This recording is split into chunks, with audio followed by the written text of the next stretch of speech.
제가 이렇게 자비로운 마음으로 첫 주 한 달에 한 번 모이는 거는 쉬어야지 그렇게 생각을 했더니 어떤 분들이 왜 쉬냐고, 자녀를 위한 특세가 끝났으면 어른을 위한 특세도 해야지 왜 쉬냐고 그렇게들 말씀하신다고 그래요. 그래서 그렇지, 어차피 기도 대각성 운동을 하는데 쉰다는 생각 자체가 너무나도 게으른 생각이었다 하는 마음이 들어서 다시 오늘 새벽에 모이게 되었습니다. 여러분, 옆에 앉은 분들이 다 우리 기도의 동지고 영락교회 지체들입니다. 소중한 분들이 옆에 앉으셨는데 은혜 많이 받으세요. 이렇게 인사 한번 합시다. 옆에 앉은 분들과 은혜 많이 받으시기를 바랍니다. 참 감사한 생각이 들었습니다. 왜냐하면 우리 성도님들 중엔 저 남양주에, 또 저 밑에 용인, 화성에, 인천에, 저 분당, 안양 이런 데 많이 사시는데 이렇게 평온한 새벽을 우리에게 주셨고, 또 나오면 장거리 버스 기사님들이 또 새벽 일찍 차를 운행해 주시니까 이렇게 올 수가 있지 않습니까? 문제도 많지만 대한민국 참 좋은 나라다. 이 새벽에 이렇게 곳곳에서 예배당에 올 수 있는 여건을 우리에게 제공해 주는 나라가 아닙니까? 여러분, 이런 복을 하나님께서 주신 줄로 믿습니다. 이 나라가 너무나 소중하기 때문에 망가지는 걸 보고 있을 수가 없지 않습니까? 그래서 더 안타까운 거예요.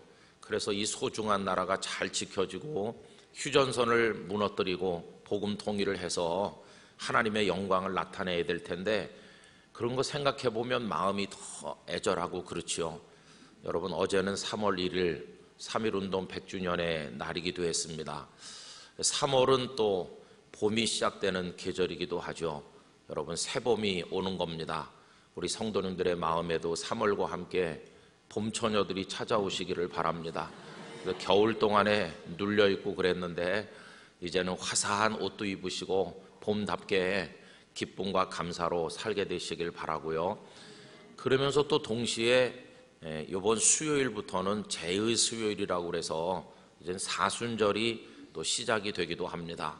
그러니까 기도 대각성 하는 중에 우리 주님의 고난을 생각을 하면서 여러분 또 경건하게 지나시기를 바라고, 우리 삶에 없어져야 될 요소들이 아직도 많이 군더더기 같이 붙어 있을 텐데 하나님이 사순절 기간 동안 저를 더 거룩하게 하겠습니다. 제 안에 있는 없어져야 될 것들 하나님께서 다 제거해 주시고 성령의 불로 태워주시고 내가 거룩한 하나님의 자녀가 되게 하여 주시옵소서. 이렇게 기도하면서 지나게 되시기를 바랍니다. 오늘도 우리 앉으나 서나 극히가 극히인 친구들도 왔는데요, 우리 꼬마 친구들 위해 축복의 박수를 한번 하겠습니다.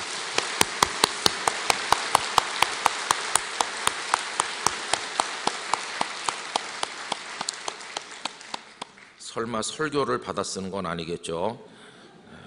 다 받아 쓰고 그러면 나중에 목사님이 재탕하는데 지장이 있고 그러니까 오늘 은퇴 안수 집사님들께서 식사도 제공해 주신데 우리 감사의 박수를 한번 하겠습니다. 고맙습니다.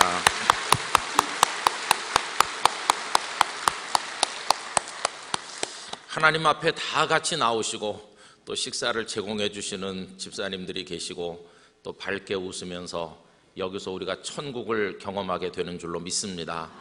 열심히 모여서 하나님을 경외하고 기도하고 또 나중엔 다 하나님의 나라에서 우리 또 만날 사람들인데, 여러분 거룩한 성도로 승리하게 되시기를 진심으로 기원하고, 주방에서 봉사하는 분들 또 자원봉사부 주차 안내해 주시고 다들 심심한 감사의 말씀을 드립니다. 그리고 제 마음속엔 이런 기도도 있어요. 지금은 이렇게 베델에 좀 오시고 또 여기 이렇게 본당에 오셨는데 언젠가는 새벽 기도에 저 베다니 홀도 열지 않으면 안 될 만큼 많은 성도들이 올 날이 있을 것이다, 그렇게 생각하고 그날이 멀지 않았다고 생각합니다. 열심히 모여서 영락교회 새벽 기도회 또 금요 기도회가 서울 장안의 소문난 자리가 되기를 간절히 기원합니다. 이런 말씀을 왜 드리냐 하면요, 우리나라의 광역시 중에 한 군데를 갔었는데 거기 한 4,000명, 5,000명 이렇게 모이는 교회들이 여러 개 있습니다. 그런데 어느 목사님들께서 그런 교회 금요일마다 가봤다고 그래요. 가서 얼마나 열심히 기도하는지 같이 은혜 받고 싶어서 갔었다고 합니다. 그런데 그 목사님들은 작은 교회 목사님이셔서 금요 기도회를 안 하는 교회 목사님들이었습니다.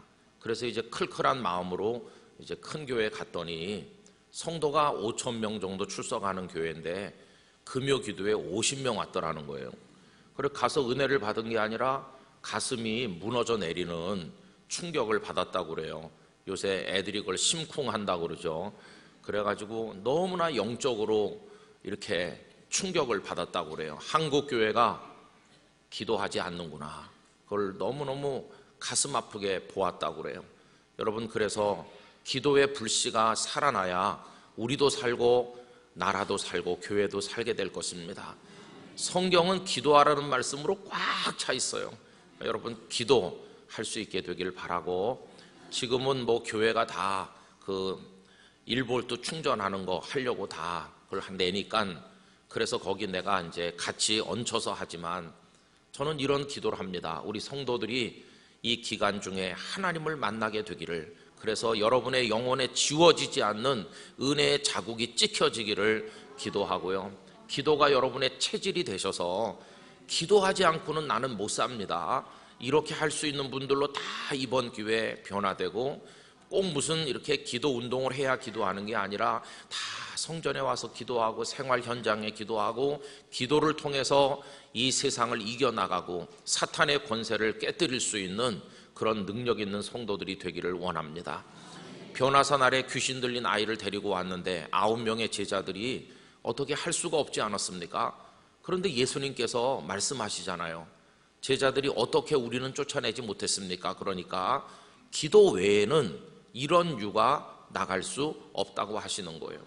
근데 여러분, 우리가 주의해서 볼 것은 그 전에, 그 사건 전에 이 제자들이 두 명씩 짝을 지어서 나간 적이 있거든요.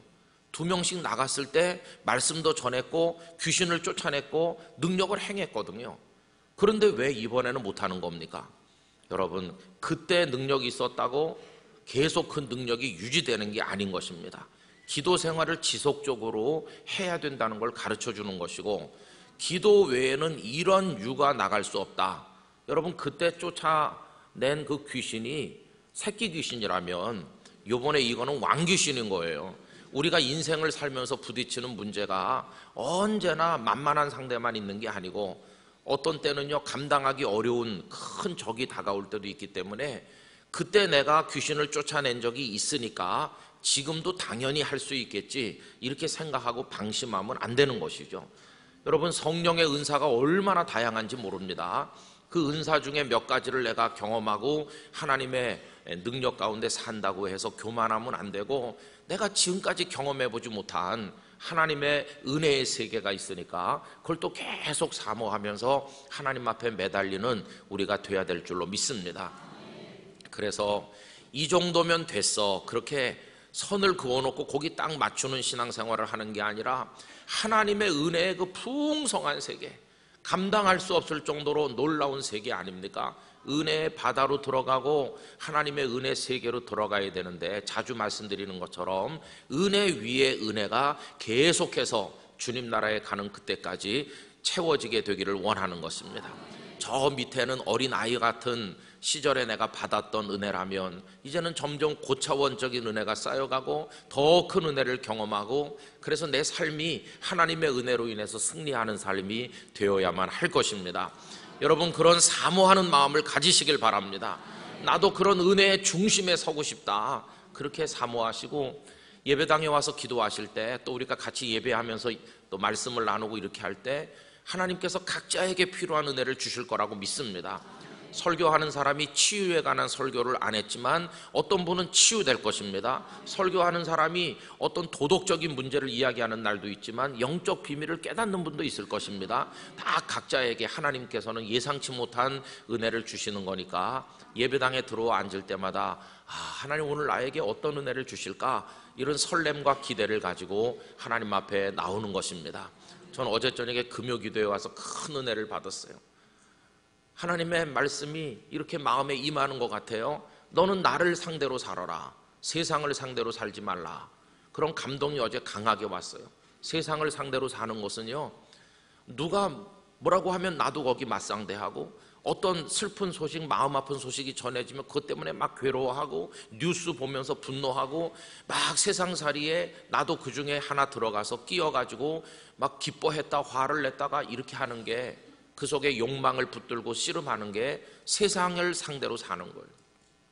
근데 하나님의 감동이 너는 한 단계 더 올라와서 나를 보면서 살아라 그러시는 거예요. 세상은 슬픈 일이 많지만 너는 슬퍼하지 말고 나를 바라보고, 속상한 일이 많지만 너는 올라와서 나를 바라봐라. 너는 그 모든 것에서 초연하게 나를 바라보면 너의 문제는 내가 다 해결해 줄 것이다. 내가 도울 것이고 너를 인도할 것이다. 그러니 너는 일희일비하지 말고, 분노하지 말고, 욕망 때문에 화내지 말고 너는 나를 바라봐라. 그런 감동을 주시는 거예요. 그렇지, 하나님이 계시지.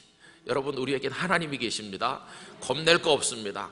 하나님이 계신 것이, 앞에 뭐가 굉장히 많아도 끝에 가서 곱하기 0 하면 0인 것이에요. 산수 계산 아시잖아요. 앞에 뭐 수조가 있어도 곱하기 0 하면 0이 되는 거예요.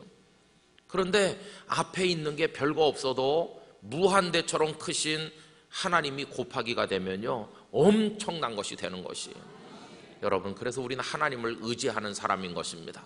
믿음은 추상적인 것이 아니고 현실 속에서 그 능력을 경험하는 것입니다.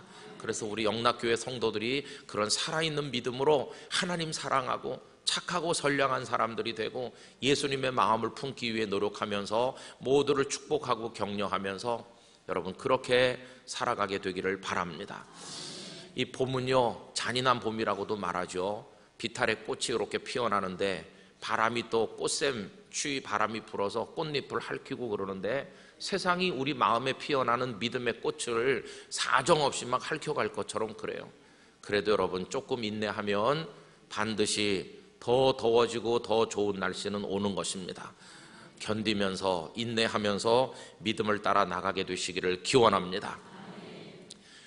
눈치가 빠르신 분들은 오늘 아침 본문을 읽으면서 금방 파악을 하셨겠지만, 오늘 읽은 이 본문 말씀은 여러분 우리 기도 대각성 운동하면서 받으신 기도 가이드북의 4일자 본문입니다.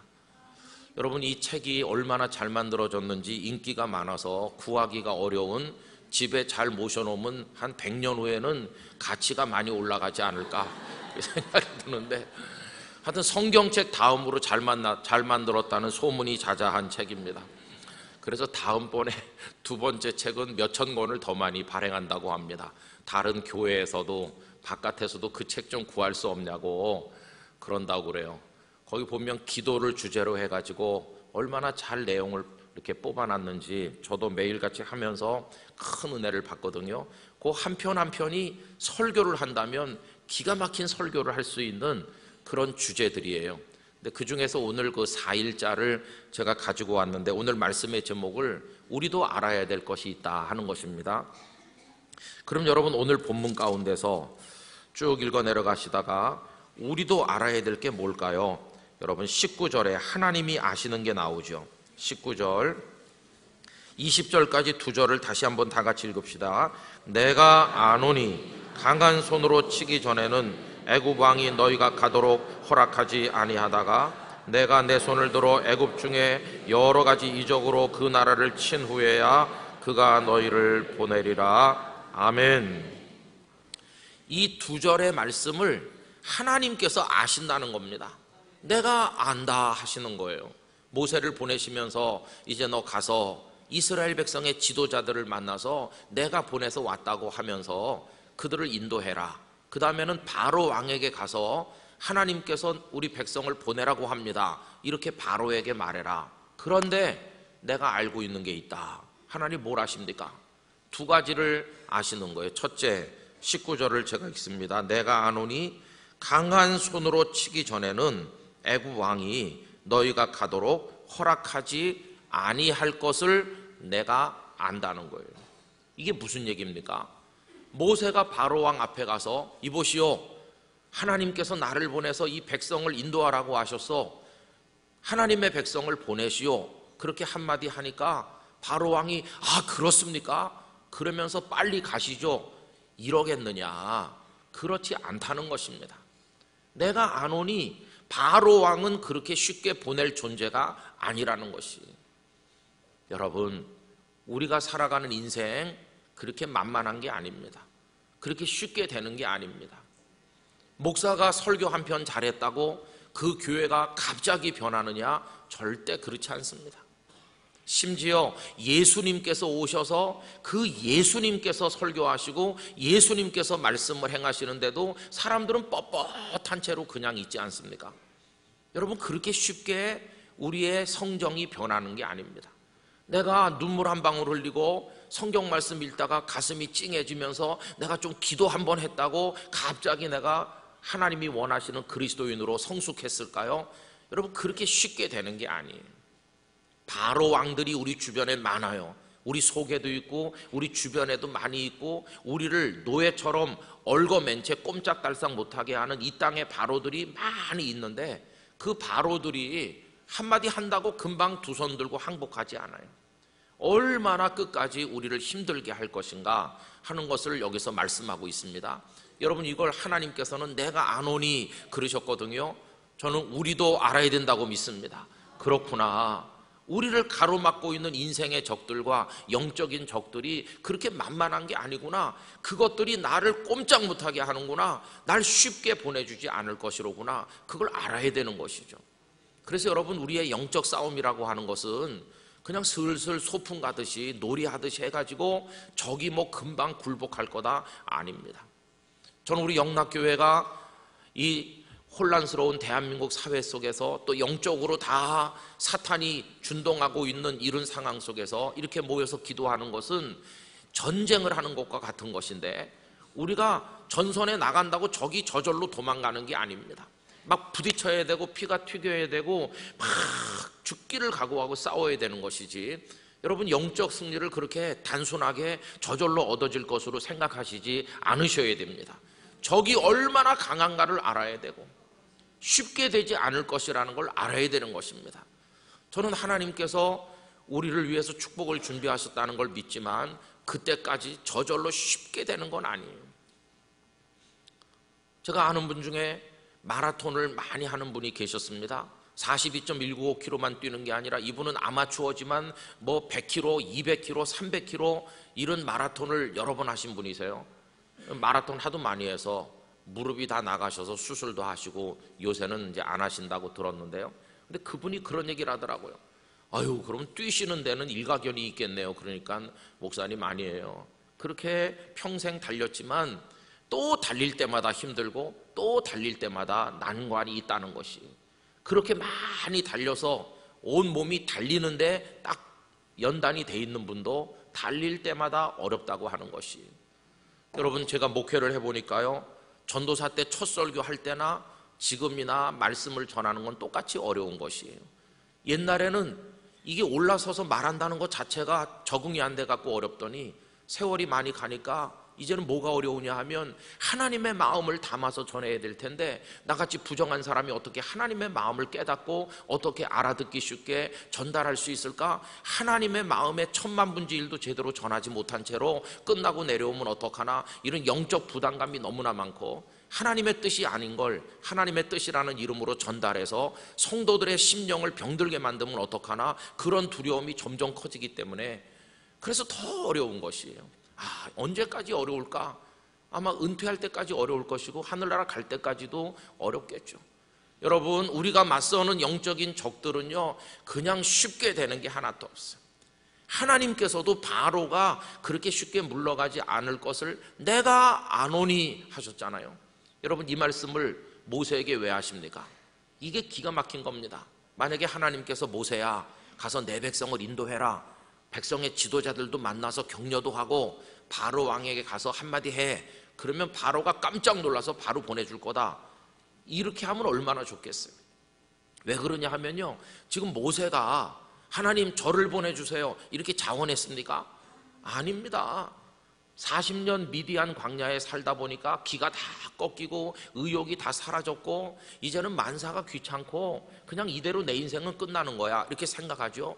떨기나무 불꽃 앞에서 하나님 만났는데 하나님께서 가라고 그래도 3장 4장 계속 읽어보면 펄쩍 뛰면서 못 간다고 그러잖아요. 이 핑계 저 핑계 하면서 못한다고 마음이 지금 좌절된 거 아닙니까? 그럼 좌절되어 있는 사람을 보내시려면 조금 사탕을 입에 넣어줘야 되는 거 아니겠어요? 당근, 야 걱정 마, 가서 한마디 하면 될 거라니까, 이렇게 해서 보내야 갈 거 아닙니까? 그런데 하나님께서는 보내시기도 전에 잘 안 될 걸 그러시는 거예요. 가라고 하면서 하시는 말씀이 좀 힘들긴 힘들 걸 이러시는 거예요. 그럼 누가 가겠습니까? 우리가 모세라고 그래도 쉽다고 그래도 안 갈 판인데 안 될 걸 그러면서 가라고 그러면 누가 가겠어요? 근데 하나님께서 이런 말씀을 왜 하십니까? 우리 같으면 이런 얘기를 안 하죠. 요 대목에서는 애굽에 가서 맞닥뜨려 가지고 어려울 때 그때 내가 미리 말하려고 그랬는데 이제 말한다 그러면서 전략적으로 그때 말해야 될 것 같은데 하나님은 시작도 하기 전부터 내가 안 오니 그러는 거예요. 여러분 이게 왜 그렇습니까? 모세의 마음을 미리 다짐하도록 하는 거예요. 준비시키는 거예요. 지금 모세가 하게 될 그 사명의 그 길이라고 하는 것이, 걸어가야 될 길이 그렇게 쉽지 않다는 걸 미리 알게 하시는 거예요. 여러분 예수님께서도 똑같습니다. 따라오는 제자들에게 날 따라가면 한 자리씩 할 것이고 너희들 원하는 게 다 될 거다, 따라오기만 해, 이렇게 사탕발림 하셨습니까? 아닙니다. 인자는 머리 둘 곳도 없다고 하시고 나를 따라오려면 자기를 부인하고 십자가를 져야 된다고 하시고 죽어야 된다고 하시고, 예수님은요 길바닥에 싸구려 거짓 약장사가 아니세요. 사람만 끌어모으기 위해서 이 말 저 말 하시는 분이 아니시고 정확하게 제자의 길에 뭐가 기다리고 있는지, 모세의 사명의 길에 얼마나 어려운 일이 기다리고 있는지를 미리 다 말씀하셨어요. 미리 다 말씀하시고 어금니를 꽉 깨물게 하시고 허리띠를 동여매게 하시고 그리고는 보내시는 거예요. 그러다가 이제 어려운 난간을 부딪히면 그때 가서 놀라는 게 아니라 그때 다 말씀하셨지, 어려울 거라고 하셨지, 내가 각오한 거 아닌가, 그러면서 강하게 돌파해서 나갈 수가 있게 된다는 것이에요.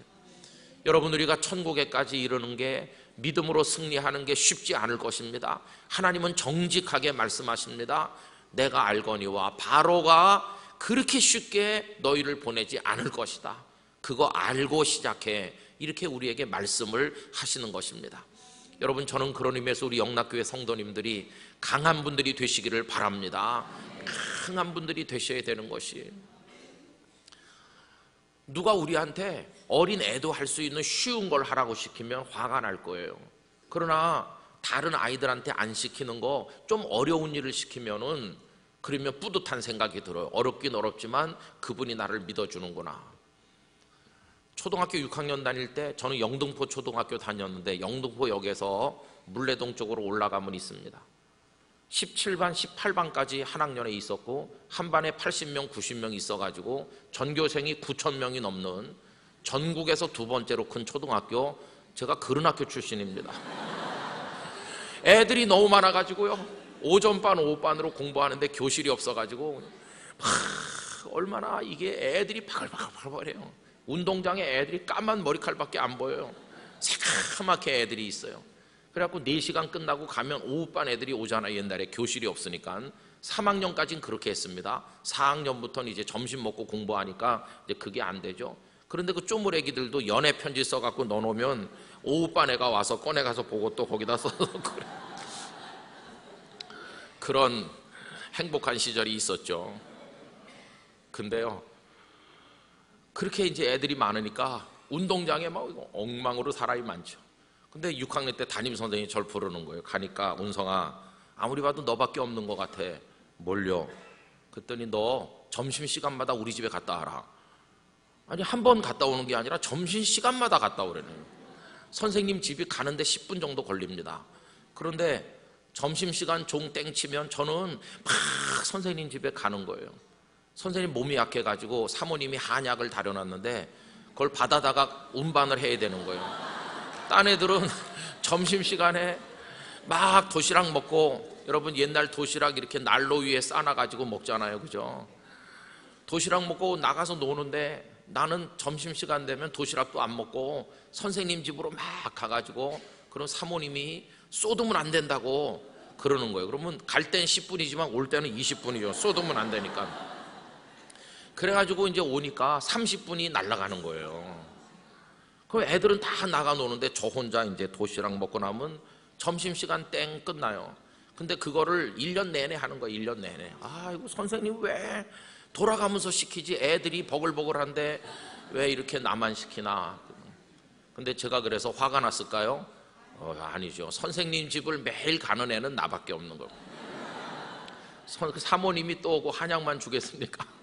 수고한다 그러면서 그러지 않아도 머리카락 없는데 또 쓰다듬어 주고 또 뭐 간식도 주고 그래가지고. 근데 여러분 그게 자랑거리더라고요. 자랑거리. 선생님이 우리 반에 90명 정도 있는데 날 믿어주신다. 날 믿어주신다. 이게 기쁨이 되는 거예요.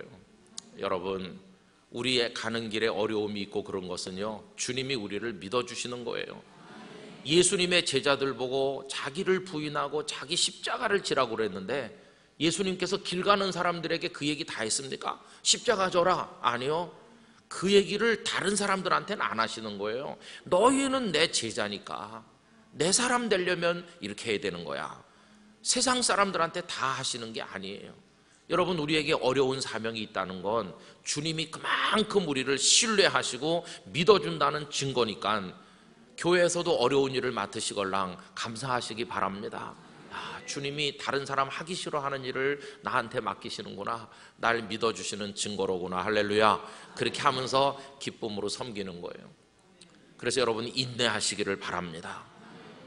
생각을 해보니까 오늘이 30일째입니다. 기도를 시작한 지 2월은 28일까지 있었고 어제가 1일 오늘이 2일이니까 한 30일 지나면요 처지기 시작할 때가 됐어요. 아이고 힘들다 그러실 때가 됐어요.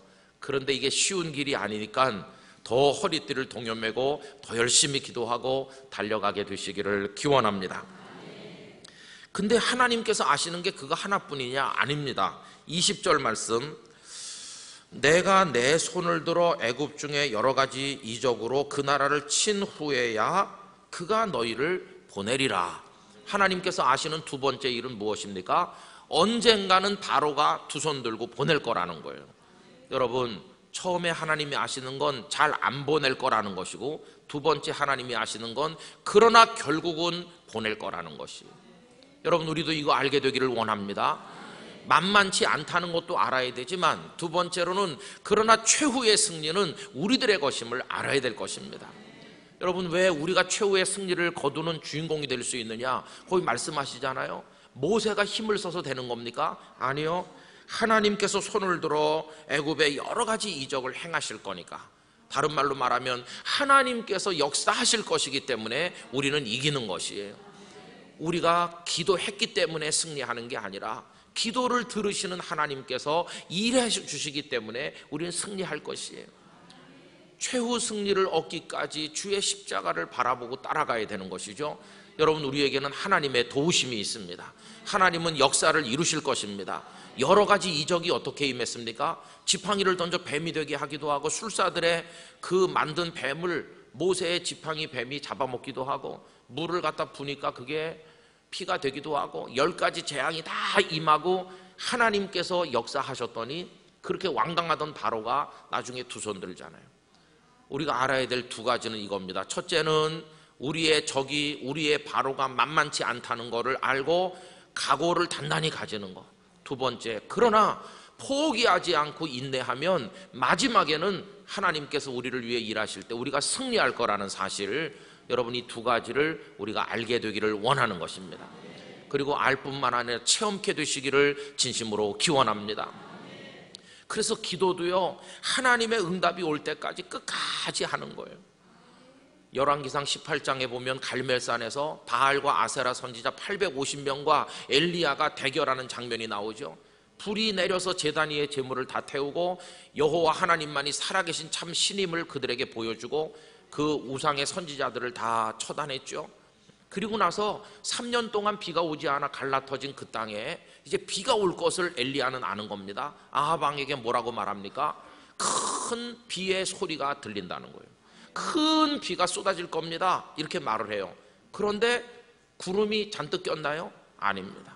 아무것도 없는 그냥 텅 빈 하늘인데 벌써 큰 비의 소식이 있다는 거예요. 그럼 이게 안 맞잖아요. 큰 비의 소식이 있나이다. 그러면 지금 먹장 구름이 막 몰려와야 되는데 큰 비의 소리가 있다고 하는데 하늘에는 요만한 구름도 없잖아요. 그래서 그가 기도를 드립니다. 얼굴을 무릎 사이에 묻도록 엎드려서 기도하는데 전 아마 평생 그런 기도 못 해볼 것 같아요. 아무리 얼굴을 무릎 사이에 넣으려고 해도 안 돼요. 안 돼. 무릎 사이인커녕 무릎 근처도 얼굴이 잘 안 가. 문제가 여기 있는 거죠. 그렇죠? 근데 하여튼 그렇게 엎드렸어요. 팍 엎드려가지고 기도하고 사환에게 가서 보라고 하는데 아무것도 없다고 그러잖아요. 몇 번까지 했나요? 7번까지 하는 거예요. 7번까지 하니까 사람의 손만한 구름이 나타났더니 큰 비가 올 거라고 하면서 눈앞에는 아무것도 없었고요. 그것도 7번을 하니까 겨우 요만한 구름이 저기서 나타나는 거예요. 여러분 6번 하고 일어선 게 아니라 7번까지 해라. 7번은 완전 숫자 아닙니까? 무엇이 완전한가요? 하나님의 응답의 때가 올 때까지, 하나님의 손이 보일 때까지. 저기 사람의 손만한 구름이 사람의 손이 아니라 저는 하나님의 손이었다고 믿습니다. 그 땅을 치료하시는 손이죠. 갈라터진 그 땅에 은혜의 비를 내려주셔서 그 땅을 적시고 치료해 주시는 하나님의 손이 저기 지금 나타났구나. 그랬더니 이제 이 엘리야가 기쁨이 충만하고 능력이 충만해서 아합 왕은 마차를 타고 가고 이 엘리야는 그 앞에서 달려갔다고 그랬잖아요.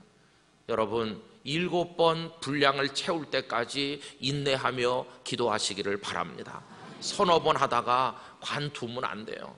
여리고 성도 하루에 한 바퀴 돌고 마지막 날은 7바퀴 다 돌고 다 채울 때까지 채운 다음에 하지 않았어요. 함성을 외치니까 그때 무너졌죠. 가나의 혼인잔치에서 그 물로 포도주를 만들 때도 그 물 항아리 거기다가 물을 아구까지 채웠어요.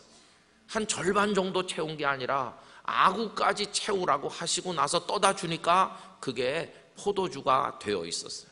여러분 하나님께서는 우리가 기도의 분량을 채우고 주님을 사랑하기를 원하신다고 믿습니다. 기도하는데 사탄이 기도 못하게 방해해요. 자꾸 내 마음에 불편한 생각을 주고 화가 나게 하고 현실의 여러 가지 소식들이 나를 우울하게 하면서 자꾸 마음이 흐트러지게 만들거든요. 그게 사탄의 전략인데 사탄아 물러가라 이렇게 명령하면서 끝까지 기도하는 거예요. 여러분들의 삶에 하나님의 손이 나타나기를 축복합니다. 끝까지 기도하고 그러면 하나님께서 아시는 거 바로가 결국은 항복하고 너희를 보낼 것이다. 여러분 그 은혜를 체험하시게 되기를 기원합니다. 벌써 올해가 2달 지났어요. 1월 초에 가졌던 결심이 많이 흐트러지셨을 거예요. 그러나 3월은 아까 목사님 기도하신 대로 우리 자녀들이 학교 가고 또 새봄에 시작할 게 얼마나 많습니까? 소중한 3월인데 오늘 말씀 생각하면서 하나님이 아시는 그거 나도 알아야지. 쉽지 않을 거야. 그러나 하나님은 날 도우실 거야. 그리고 바로는 나에게 굴복할 거야. 우리는 축복을 얻을 줄로 믿습니다. 그런 영적 지식을 가지시고 그걸 체험하시게 되기를 진심으로 기원합니다. 마음을 다 열어놓으시고요. 에스겔에게 하나님이 하늘문을 열어서 복을 주신 것처럼 신령한 세계를 보게 하신 것처럼 이 새벽 여러분의 마음에 하늘문이 열리고 하나님과 교통하는 은혜의 시간이 될 수 있기를 기원합니다. 그래서 오늘 새벽에는 저랑 같이 여러분들이 통성 기도를 한번 하고요. 우리 목사님이 나와서 또 기도를 하고 그렇게 마치려고 합니다. 여러분 다 같이 머리 숙여서 우리 하나님 앞에 오늘 말씀을 생각하면서 기도할 텐데 개인적으로 기도하실 때는 조용히 하기도 하고 또 소근소근히 기도할 수도 있지만 이렇게 모일 때는 부르짖으라고 우리를 모아주신 줄로 믿습니다. 우리 다 같이 두 손을 들고 기도합시다. 하나님 이제 우리가 두 손을 들고 하나님을 바라봅니다. 나의 바로가 너무 크고 무섭습니다. 우리 가정에도 바로가 있고 내 심령에도 바로가 있고 우리 주변에 악한 바로들이 우리를 노예로 붙들어 놓고 있습니다. 아버지 하나님이여 쉽게 우리를 보내주지 않을 걸 알게 하여 주시옵시고 인내하게 하시고 끝까지 부르짖게 하여 주시옵시고 최후의 승리가 우리들의 것임을 알고 우리를 도우시는 하나님을 의지하게 하여 주시옵소서. 우리가 주님 한번 부르고 기도할 텐데 집중하여 옆에 사람의 소리에 귀 기울일 필요 없이 우리 마음의 기도를 쏟아서 하나님 앞에 다 같이 기도하도록 하겠습니다. 다 같이 기도하겠습니다. 주여 거룩하시고 사랑이 많으신 하나님 아버지, 오늘 새벽에 영락의 성도들 이 자리에 모아주신 하나님을 찬양합니다. 아버지 하나님께서 모세에게 말씀하십니다. 내가 아노니 바로가 너희를 보내지 않을 것이라고 말씀하십니다. 그러나 하나님께서 여러 가지 이적을 행하시면 그가 너희를 보낼 것이라고 말씀하십니다. 하나님, 우리를 에워싸고 있는 바로가 너무나 강합니다. 대한민국을 에워싼 바로가, 우리 가정과 교회를 공격하는 바로가, 우리를 노예처럼 묶어놓는 바로가 너무나 강합니다.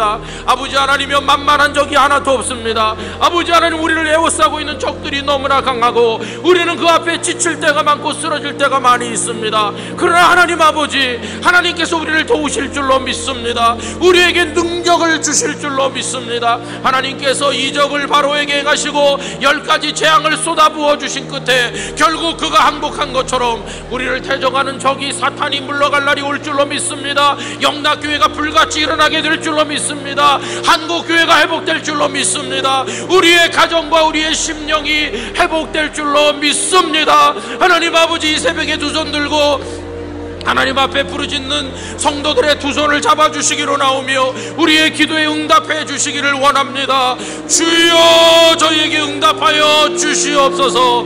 우리에게 기도의 힘을 더하여 주시옵소서. 끝까지 부르짖고 나가게 하여 주시옵소서. 하나님의 축복의 문을 열어주시기로 합니다. 하나님의 신령한 세계를 보여주시기로 합니다. 놀라운 영적 은혜를 쏟아주시기를 원합니다. 우리의 가슴에 하나님의 은혜의 흔적을 남겨주시기로 나오며 아버지 하나님이여, 구체적으로 하나님께서 살아계시고 하나님께서 우리를 위해 역사하심을 체험하게 하여 주시기를 기도드립니다. 나의 하나님, 나의 하나님, 저희를 불쌍히 여겨 주시옵소서. 하나님, 저희를 불쌍히 여겨 주시옵소서. 아버지 하나님, 우리에게 굳센 믿음과 기도의 힘을 허락하여 주시옵소서. 이 새벽에 한 분 한 분에게 성령의 기름을 부어주시기로 합니다. 갖가지 영적 은사들을 부어주시기로 합니다. 하나님의 불을 붙여주시기로 합니다. 우리 영락교회가 기도하는 교회로 하나님 앞에 깨어나게 하여 주시고 진리 위에 서는 교회가 되게 하시고 하나님을 사랑하고 나라를 사랑하는 교회가 되게 해주시기를 원합니다. 오 나의 하나님, 응답하여 주시옵소서. 우리 모두에게 최후의 승리를 주시옵시고 그때까지 주님 바라보며 나갈 수 있도록 하나님 역사하여 주시옵소서.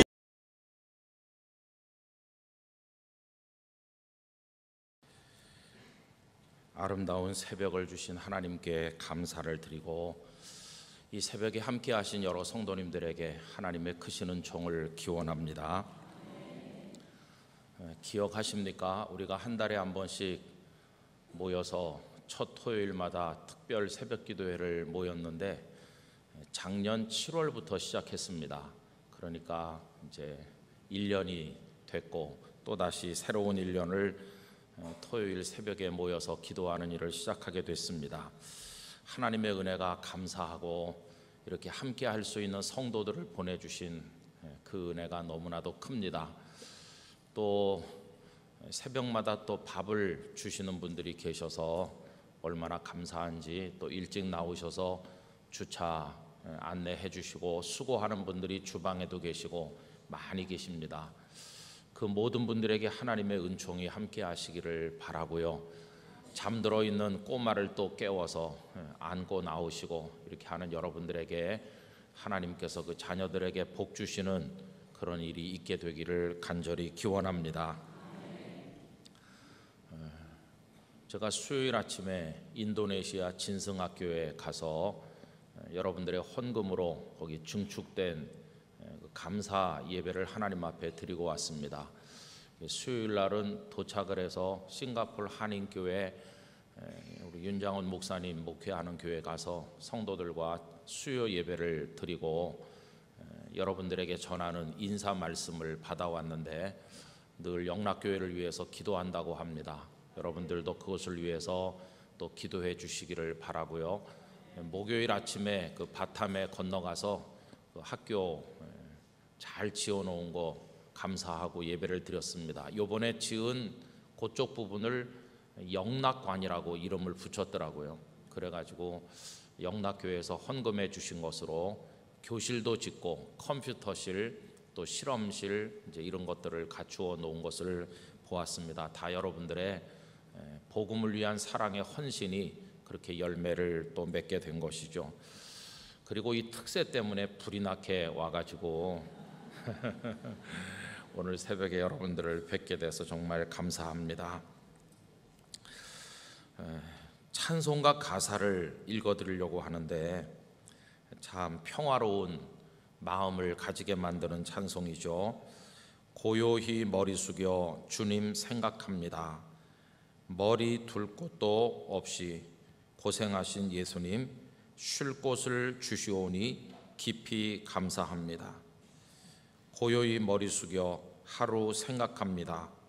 지은 죄 많사오나 용서하여 주시고 주님의 은총 속에 편히 쉬게 하소서. 고요히 머리 숙여 이웃 생각합니다. 슬픔과 괴로움 중에 시달리는 사람들 하늘의 평강으로 고이 감싸 주소서. 고요히 머리 숙여 나를 생각합니다. 고난 몸 잠이 들어 깨어나지 못할 때 주님의 품 안에서 안식하게 하소서. 새벽에 읽어드리기는 조금 그런지 모르겠어요. 왜냐하면 그 가사 내용이 저녁 찬송이기 때문입니다. 저녁에 하루를 살고 잠자리에 들기 전에 하나님 앞에 하루 동안에 있었던 일을 생각하면서 찬송하는 겁니다. 그런데 그 마지막 4절에 보면 고난 몸이 잠이 들어서 다시는 내일 아침을 맞이하지 못하고 깨어나지 못하고 이 밤에 잠드는 것이 내 인생의 마지막이 된다고 할지라도 주님의 품 안에서 안식하게 해주세요. 이렇게 우리 교회 어떤 나이 많으신 권사님께서 이런 말씀을 하시는 걸 들었습니다. 목사님, 제 소원이 뭔지 아세요? 제가 혼자 살기 때문에 하루에 몇 시간씩 오셔서 식사를 챙겨주시는 분이 계시는데 그 수고하시는 분도 다른 교회 권사님이시라고 합니다. 그런데 제 소원은 그 권사님이 내일 아침에 우리 집에 문 열고 들어와서 안방문을 열었을 때 내가 천국에 가 있는 걸 그분이 보게 되는 겁니다. 주무시다가 하늘나라 가고 싶으시다고 그런 말씀을 저한테 하시는 걸 들었습니다. 여러분, 낮은 낮대로 밤은 밤대로 하나님의 은혜 가운데 사는 겁니다.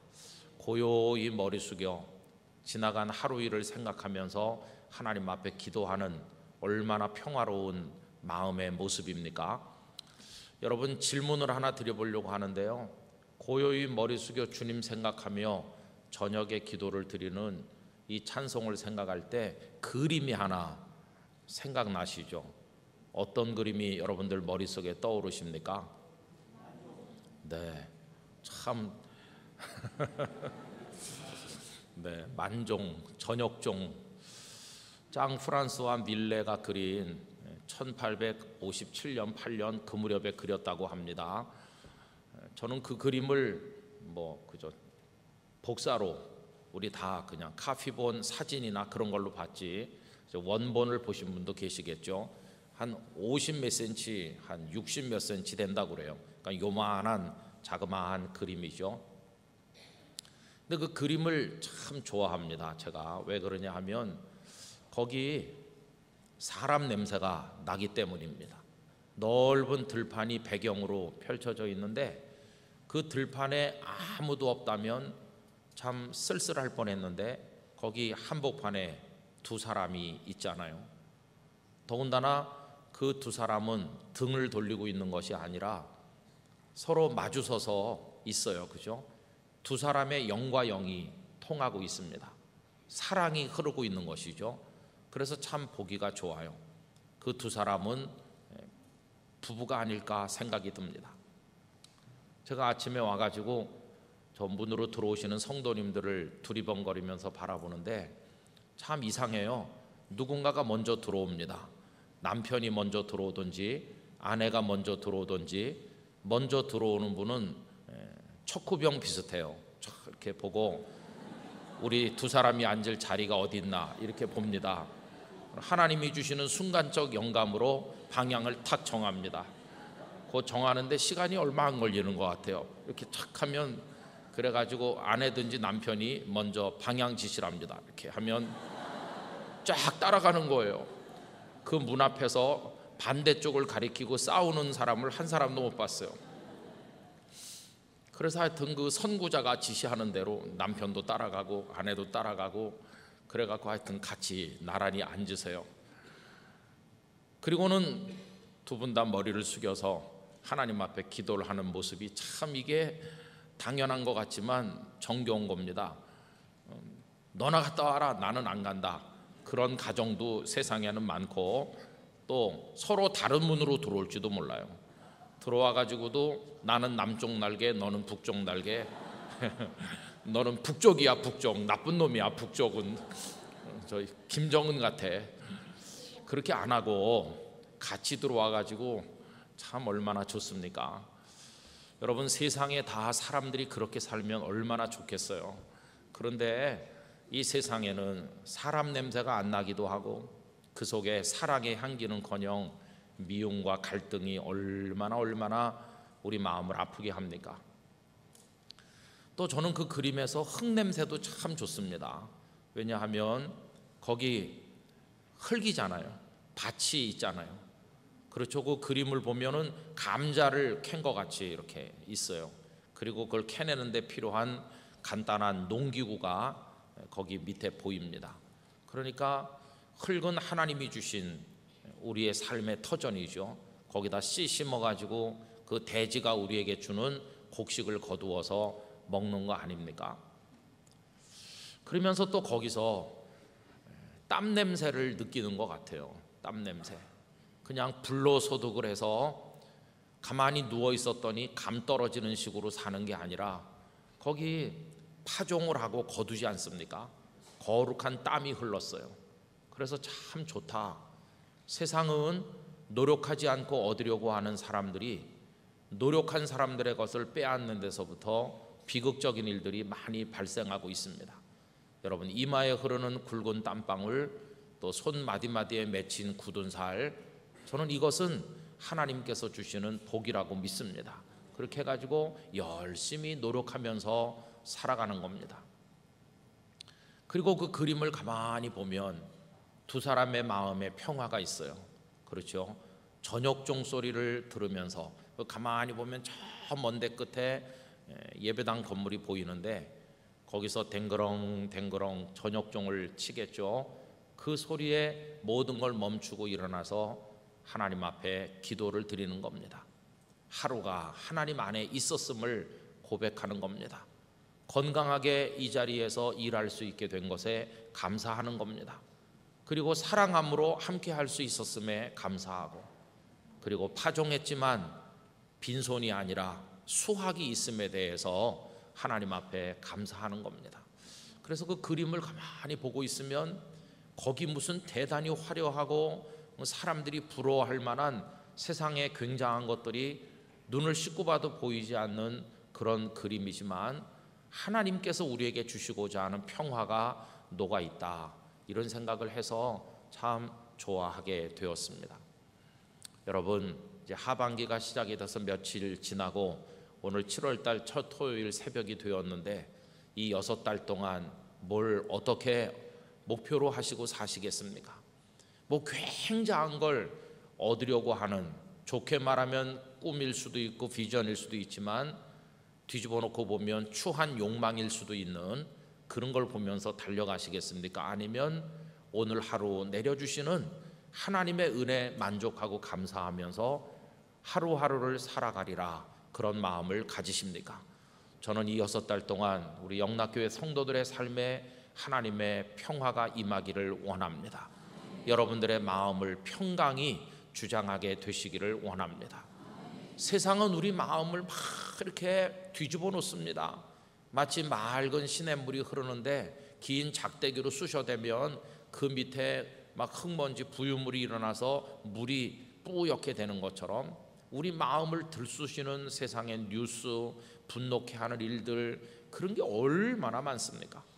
그러나 하나님께서 우리 마음을 맑게 만드신다면 작은 일에도 감사하고 모든 일에 하나님 앞에 영광을 돌리며 살아가게 될 것이라고 믿습니다. 아이 목사님, 뭐 저는 너무 인생이 평범해서요. 뭐 도대체 뭐 내보일 만한 게 없거든요. 저 명함1장 변변한 게 없어요. 제가 무슨 뭐 목사님처럼 목회를 하기를 합니까? 제가 뭐 중요한 무슨 일을 합니까? 아유, 저는 그냥 너무너무 존재감이 없어요. 이렇게 생각하는 이들이 세상에 많이 계실 겁니다. 그러나 여러분, 하나님 앞에서는 다 똑같은 하나님의 자녀고, 우리의 삶은 다 주님의 일을 하는 것이지, 누구는 거룩한 일을 하고 누구는 속된 일을 하고, 이런 성과 속의 이분법은 잘못된 것입니다. 1520년은 우리 종교개혁의 의미에 있어서 중요한 의미를 가지는데, 1517년에 이제 루터가 95개 조항을 내건 거 아시잖아요. 1520년은 이제 유럽의 여러 군데로 종교개혁의 그 가르침들이 확산되고 있을 때인데, 어려운 때죠. 핍박도 많고 그럴 때인데, 루터께서 그해 아주 중요한 소논문처럼 글들을 몇 편 썼어요. 그 몇 편의 작은 글들이 종교개혁적 신앙의 어떤 근간이 되는 가르침들을 담고 있습니다. 그 중에 제일 먼저 봄에 썼던 것이 선행에 관하여 라고 하는 짧은 글이죠. 근데 그 선행에 관해서 이런 설명을 하고 있어요. 우리가 하나님 앞에 보여드릴 수 있는 선행이 뭐냐, 그 속에서 성과 속, 거룩함과 속된 것의 이분법을 완전히 깨뜨리고 있습니다. 여러분, 지금 우리는 이 강대상이, 지금 이렇게 영락교회 강대상은 좀 높아요. 그리고 앞으로 쑥 나와서 전에도 말씀드린 것처럼 앉아 계신 청중들에게 시각적으로나 조금 어려워요. 그런데 여러분들께만 어려운 게 아니라 여기 설교하러 올라오는 목사님들도 어렵다고 합니다. 뒤에서도 보고 계시지, 사방에서 다 보고 계시고, 이게 좀 이상한 데 있어요, 이 강대상이. 그래서 지난번에도 말씀드린 것처럼 목사님들마다 여기 올라서면 다 한경직한다 그래요. 딱 굳어가지고 말이 잘 안 나오기도 하고 그런다고. 여기 한경직 목사님이 하시던 데라 더 한경직하는지도 모르겠어요.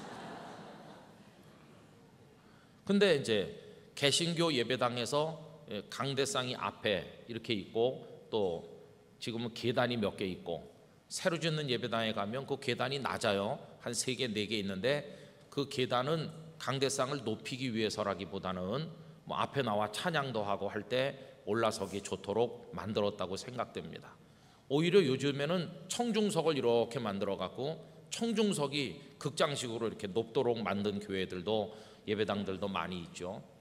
근데 여러분, 옛날 그 캐톨릭 교회 천주교 성당에 가보면 요 강단과 일반 청중석 사이에 둘러 쳐놨어요. 옛날 제가 어렸을 때 우리 개신교 예배당도 기억하십니까? 이렇게 둘러 쳐놓은 거 생각나세요?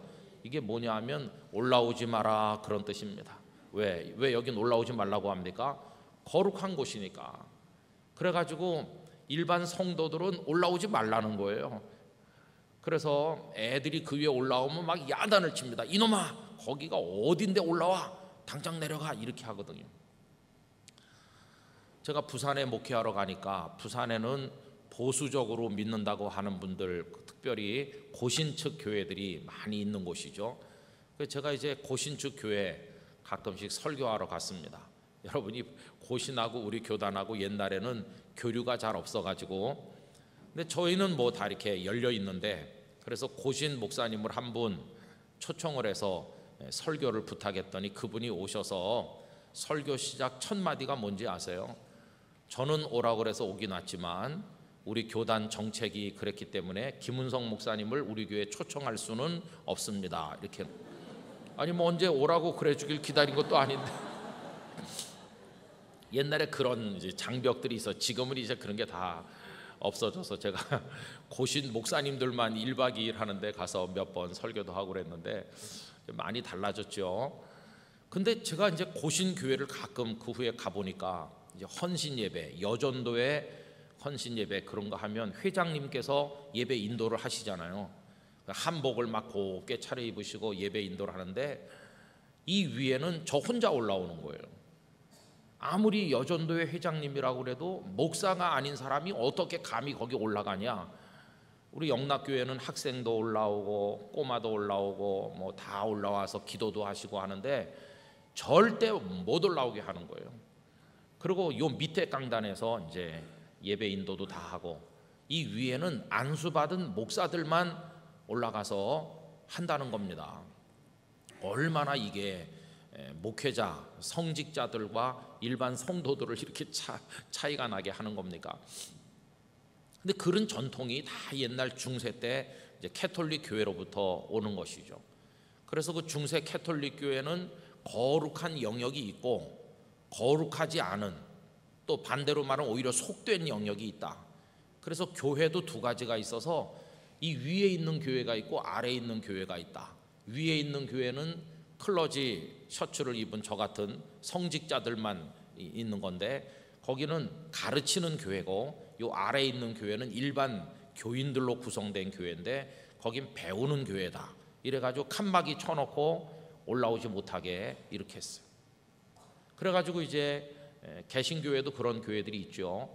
예배가 시작될 때 보면은 저 뒤에 예배 인도자, 설교자, 기도하실 분 막 쫙 찬양대원까지 줄 서서 기다리면서 딱 시간 되면 입장합니다. 이렇게 가운 입고. 그럼 성도들이 일어나서 마중하는 교회도 있어요. 그럼 가운데로 쫙 이렇게 나와가지고 흩어져서 이 위로 올라가서 찬양된 찬양대석에 쫙 서고 그럽니다.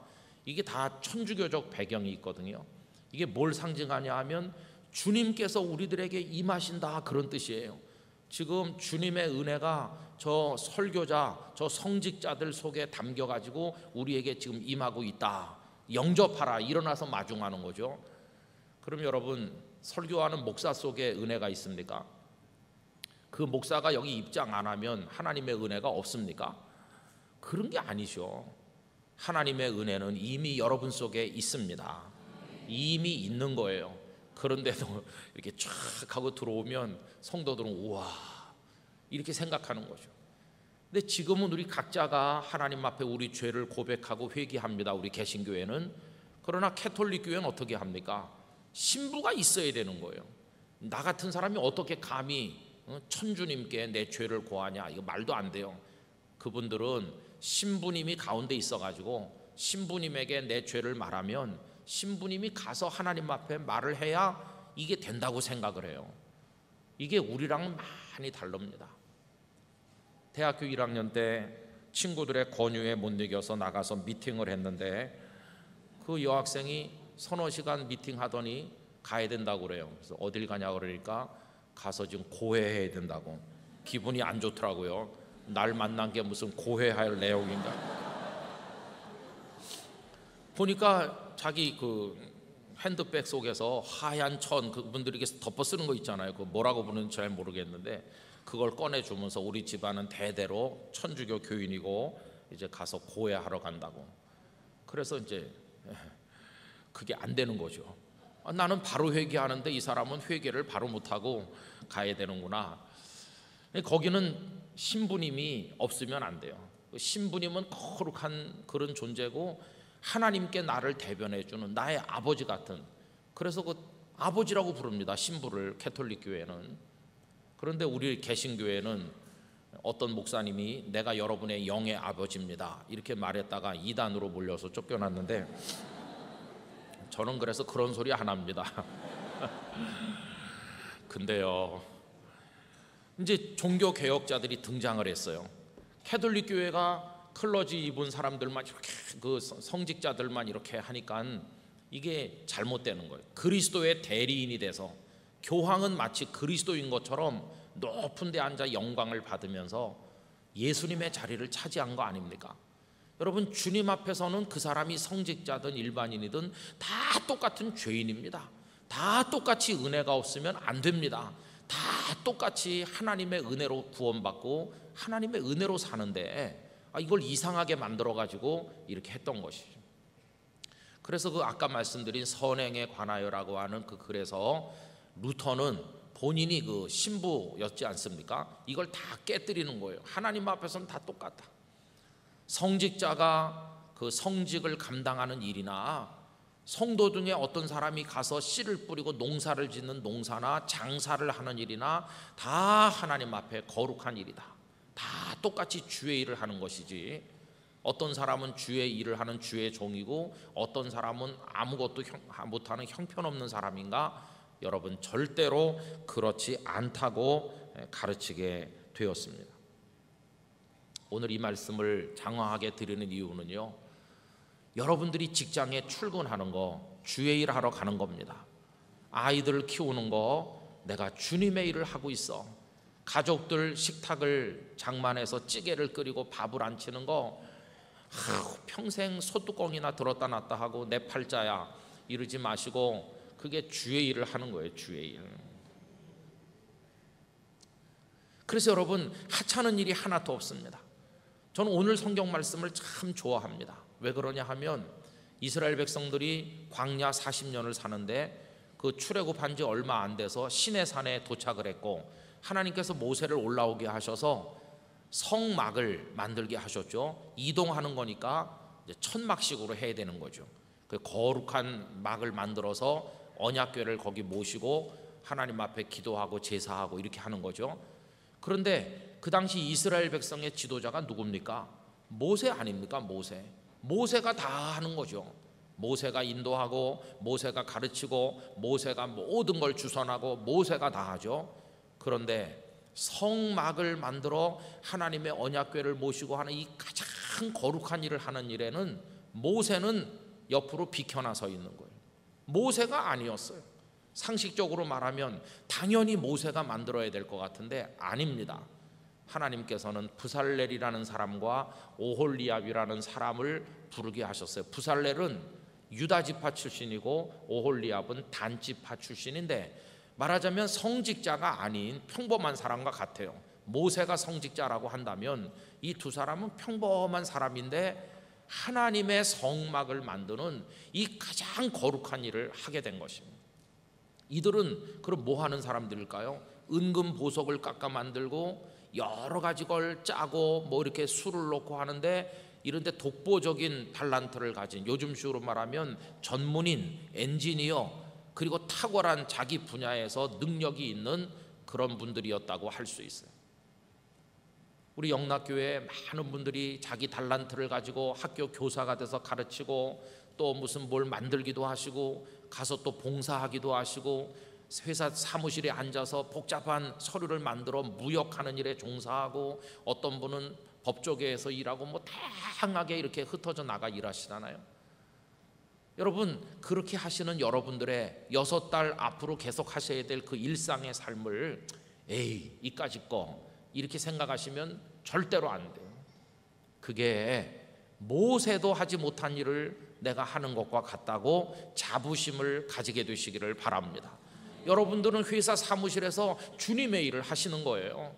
학교 강단에서 아이들을 가르치면서 주님의 일을 하는 것이고, 복잡한 업무 때문에 전화통이 불이 날 정도로 들었다 놨다 하면서 어떤 때는 막 속을 끓이고 신경을 쓰고 사람들을 만나고 거래처 사람들 만나서 뭐 이렇게 하고 하는, 그게 다 짜증나는 귀찮은 일이 아니라 그게 다 주님의 일을 한다는 생각을 가지고 하시기를 바라는 것입니다. 그래서 아까 말씀드린 그 전역종 만종 그림에서 저 멀리 보이는 예배당에 어떤 성직자가 있겠죠. 그 사람은 예배당 종을 쳤을지도 몰라요. 예배당 종을 쳐서 듣는 사람들로 하여금 이 시간에 기도하게 한다. 그래서 그 종을 당기고 있는 그 사람만 주의 일을 하는 겁니까? 그 예배당 안에서 기도하는 그 성직자만 주의 일을 하는 게 아니라 저 들판에서 땀 흘려 수고하던 부부가 하루 종일 주님의 일을 한 겁니다. 씨를 뿌리고 파종을 하는 그 모든 게 다 주님의 일이고, 그리고 일어나서 그 들판에서 드리는 기도가 저 예배당 안에서 드리는 기도와 하나님 앞에 똑같은 기도인 거예요. 똑같은 기도가 돼서 올려지게 되는 것입니다. 여러분, 오늘 하루 내일 하루가 다 주님의 일을 하는 하루임을 기억하시기를 바랍니다. 그래서 주일이 돼서 예배당에 와 있는 시간만 거룩한 시간이 아닙니다. 월, 화, 수, 목, 금, 토 엿새가 다 똑같이 주님 앞에 거룩한 일을 하는 날이고, 나는 매일같이 주의 일을 한다.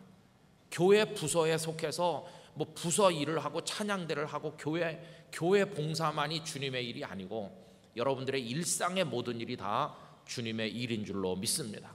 그래서 우린 다 성직자인 것이에요. 하나님의 콜링을 받은, 소명을 받았어요. 다 각자의 위치에서 주어진 일을 받아서 하나님께 하는 겁니다. 저 같은 사람은 목회를 하라고 부름받았으니까 하는 것이고, 여러분들은 여러분들의 자리에서 하시는 거죠. 만약에 하나님께서 김은성 너는 가서 다른 일을 해라 그랬다면 제가 지금 다른 일을 또 하고 있겠죠. 다 주님께 영광되도록, 하다못해 먹고 마시는 하찮은 일까지도 주의 영광을 위해서 하라고 그랬으니까 나의 모든 게 지금 주님을 위한 일이거니 이렇게 생각하시면서 하나님 앞에 감당하시게 되기를 바랍니다. 그래서 우리 영락의 성도들이 오늘의 부살렐이 되시고 오홀리압이 되시기를 간절히 기원합니다. 그런데 보세요, 하나님의 종으로 백성들을 인도하는 주님의 사람인 것처럼 보였던 모세에게만 하나님이 은혜를 주시고 하나님의 영으로 함께 하시고 나머지 사람들은 그냥 너희들이 알아서 해라 이렇게 하셨나? 아니요. 여기 부살렐과 오홀리압을 부르시고 어떻게 하셨나요? 그들에게 하나님의 영을 부어주시는 겁니다. 여러분 31절 다 같이 읽겠습니다. 하나님의 영을 그에게 충만하게 하여 지혜와 총명과 지식으로 여러 가지 일을 하게 하시되. 할렐루야. 이 말씀이 여러분에게 이루어지기를 축원합니다. 직장에 가시고 가정에 살림하시고 여러 가지 일을 하시는데 그 일에 하나님의 영이 임하게 되기를 원합니다. 그래서 누가 이렇게 얘기하더라고요. 성령 충만해서 찌개를 끓이면 더 맛있을 것 같다 그래요. 찌개 끓이는 것도, 밥하는 것도 주의 영으로 하는 것이 하나님의 영을 충만하게 하여서. 그러지 않아도 탁월한 기술자예요. 아주 재주가 뛰어난 장인이에요. 굳이 하나님의 영이 임하지 않아도 얼마든지 잘할 수 있는 것 같은 소문난 사람들이지만 하나님의 영이 필요한 것이에요. 그래서 여러분, 하나님 저 좀 출근해요. 주님의 성령께서 저를 지켜주실 줄 믿습니다. 오늘 거래처 사람 만나요. 주의 영으로 나의 마음을, 그의 마음을 열어주세요. 오늘도 제가 회사 작업대에서 뭘 만들어요. 설계도 하고 깎아 만들기도 하고 물건을 생산하는데 주의 영으로 잘할 수 있게 도와주세요. 그래서 성령님의 역사는 뭐 기도할 때나 설교할 때나 뭐 전도할 때만 필요한 게 아니라 모든 나의 직업 현장에, 가정생활에, 일상에 성령님의 역사가 필요한 것이에요. 그래서 여러분, 모든 일이 다 주님의 일이니까 모든 일의 현장에 성령님의 임재와 역사가 필요하다 하는 것입니다. 34절에도 보시면 또 그와 단지파 아히사막의 아들 오홀리압을 감동시키셔서 여러분들의 일상의 매일매일에 수십 년 손에 이거 하던 일이라 할지라도 하나님의 영의 감동이 있으시기를 바랍니다. 35절 지혜로운 마음을 그들에게 충만하게 하사. 똑같이 신입사원으로 입사를 했어도 한 사람은 하나님의 영을 의지하고 성령께서 그에게 지혜를 주셔서 모든 사람들과의 대인관계며 인간적인 면이나 회사 업무나 다 지혜롭게 잘하니 눈에 띄죠. 야, 저 사람 훌륭한 인재야. 일만 잘하는 게 아니라 마음도 넓고 사람을 이해할 줄 알고 저 사람 뭔가 달라. 어떻게 다를까요? 그 속에 하나님의 영의 역사가 있는 것입니다. 여러분, 그렇게 하셔서 이제 하반기 6달 모든 삶에 성령님의 인도를 받게 되시기를 바랍니다. 그래서 아침에 일어나셔서 부엌에 밥하러 나갈 때 내가 밥을 하루 이틀 하냐, 몇십 년 하지, 이까짓 거 대충 안 치면 쫙 된다 이렇게 생각하지 말고 주여 성령께서 이 순간에 제 마음에 은혜를 주세요. 기쁨으로 하게 될 줄로 믿습니다. 그렇게 해야 늘 겸손하게 살 수 있어요.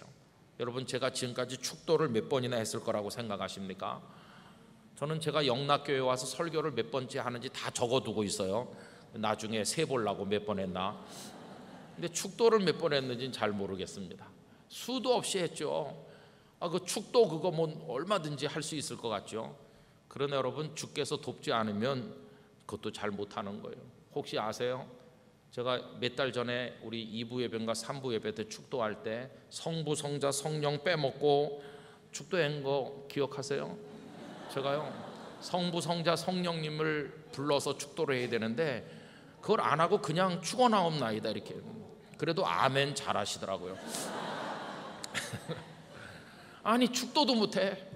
여러분, 주의 영이 돕지 않으면 축도도 못하는 거예요. 식은 죽 먹기보다 쉽다고 그러지만 죽 먹기가 얼마나 어려운지 아세요? 숟가락들 기운 없는 사람 세상에 병원마다 많습니다. 밥 한 알이 넘어가지 않아서 못 먹는 일이 얼마나 많다고요. 작은 일도 다 주님의 영이 도우시는 겁니다. 우리의 모든 일상이 주님 안에 있는 것입니다. 내 두 다리가 건강하고 이렇게 이 자리에 올 수 있고, 어저께까지 내가 운전했는데 자는 동안에 운전 기술을 잃어버리지 않고 아침에 몽롱한데도 다 자동으로 이게 다 잘 되고, 여기 영락교회 어떻게 안 잊어버리고 기억하셔가지고 여길 찾아오셨어요. 참 신통망통해요. 몇 번 버스 타면 될지 어저께 안 까먹고 어떻게 오늘 아침에 기억하셔서 딱 또 여기 내려야 되는 걸 어떻게 기억하셔가지고 저 아래로 안 내려가시고 어떻게 여기로 백병원 앞으로 올라오셨어요. 생각해보면 다 신기한 것이에요. 이게 당연한 것 같지만 어떤 분은 몇 번 타야 될지 모르는 분들 많이 있습니다. 그리고 이리로 가야 되나 저리로 가야 되나 그게 안 되는 이들도 많이 계시잖아요. 여러분, 다 하나님의 은혜입니다. 성령께서 우리를 감동하시는 겁니다. 그래서 절대로 우리 교만하지 말고 하나님 의지하면서 살아가시게 되기를 바랍니다. 제가 요새 조금씩 읽는 책 중에 가끔은 제정신, 그런 책이 있어요. 그게 가끔 제정신이니까 평상시는 제정신이 아니다, 이제 그런 뜻이죠. 고려대학교 심리학과 교수님이 쓰신 책인데 우리가 얼마나 많은 착각을 하고 있는지를 쭉 쓰고 있어요. 그 중에 어저께 읽은 얘기 중에 이런 게 있습니다. 심리학적 학문적 용어로 better than average라는 게 있다고 그래요. average는 평균이잖아요. 평균보단 내가 훨씬 더 낫지 이렇게 생각한대요. 대한민국 사람 평균보다는 내가 훨씬 착하고 내가 훨씬 그래도 괜찮은 사람이고 내가 훨씬 훌륭하고 이렇게 다 생각하며 산대요. 그럼 모든 사람이 다 자기가 평균보다는 훌륭하다고 그러면 그 아래는 다 어디가 있는 겁니까? 그 아래가 있어야 평균도 있는 거고 그런 건데 다 자기 착각 속에 산다는 거죠. 여러분, 우리가 훌륭해야 얼마나 훌륭하겠어요. 오늘 우리가 여기 있음이 하나님의 은혜인 줄로 알고 여러분 매일매일 성령님의 감동을 구하시길 바랍니다.